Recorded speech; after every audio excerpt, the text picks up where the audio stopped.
Mac Demarco is a Canadian singer, songwriter, multi-instrumentalist, and producer.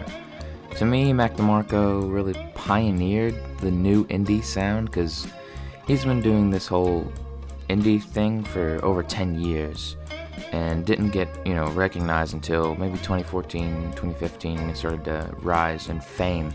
Now, Mac DeMarco has done, I would say, different subgenres within indie. He's done kind of psychedelic rock. You could say lo-fi music, I guess, some of his songs. Indie rock, just rock and roll. But today I'm going to be more on the electric side, kind of like a Chamber of Reflection or another one. So yeah, let's get into it.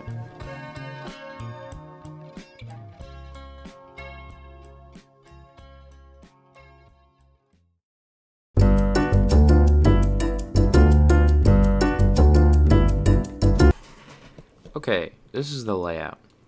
Now this is track 1. I have 2 tracks, one for mixing and one for making. This is the making track.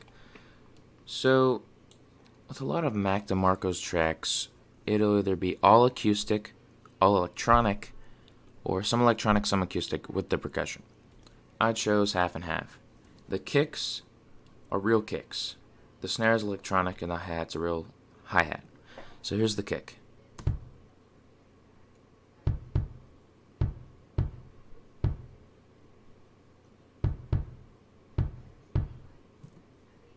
Here's the snare.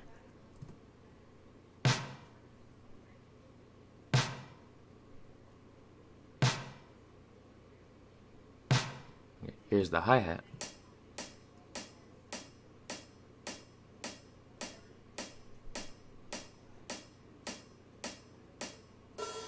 Now the drums I just used are default sounds in FL Studio.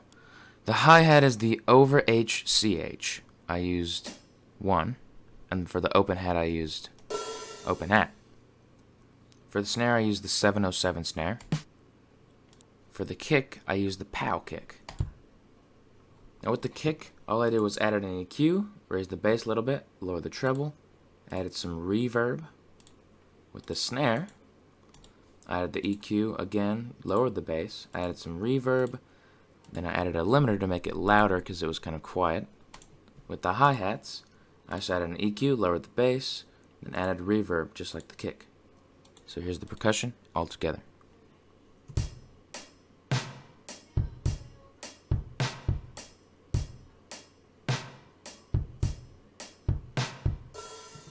Now with Mac DeMarco's basses, they're really simple. Just get the root notes of what chords you're playing with the synths and the pads. Just make a bass line.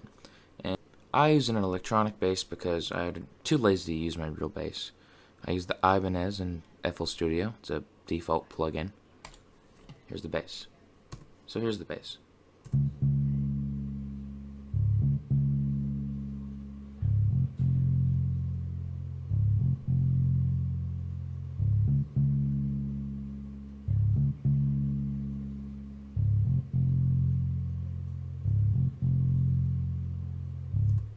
Now for the bass, all I did was add an EQ, lowered the treble a lot, raised the bass a little bit, then added some reverb just like the other instruments. In the song, you can't even tell it's electronic really.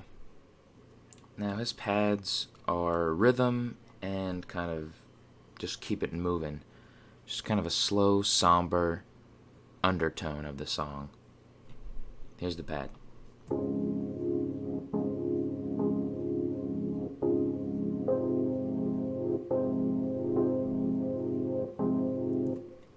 That's it. Now, I'm working in D flat minor, which is also C sharp, if you know music.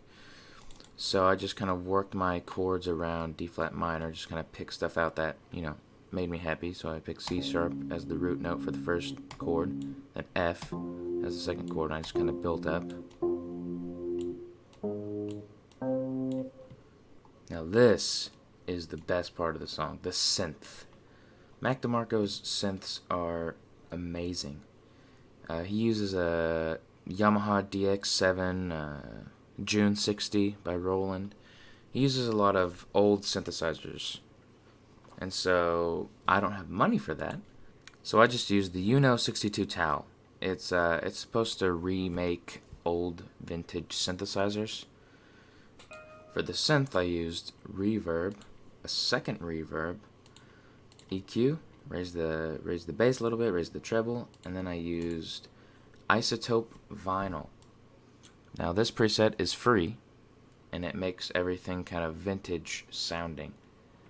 I'll link this in the description as well. Now for the pad, I also used the synth I used for the Synth 1, because this is a great VST and it's free, so I might as well get it. So this is the full song without mixing it yet.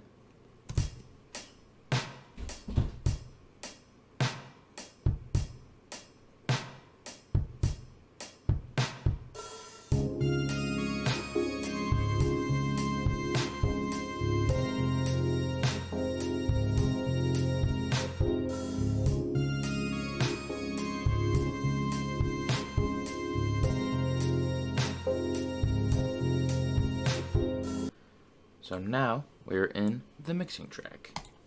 What I did to mix this was add another reverb. It's a studio reverb. Add a second reverb to it to make it more spacey. Added an EQ just to EQ it. Added another EQ. Just wanted to mess with the knobs, see what I liked. And then I used the isotope vinyl. What I did in the last track. Then I used the isotope vinyl. What I did here is raise the electrical noise. Actually warped the pitch, put it down to 1980, and then I switched it to mono from stereo. I also pitched it down 146 cents. So here's the final product.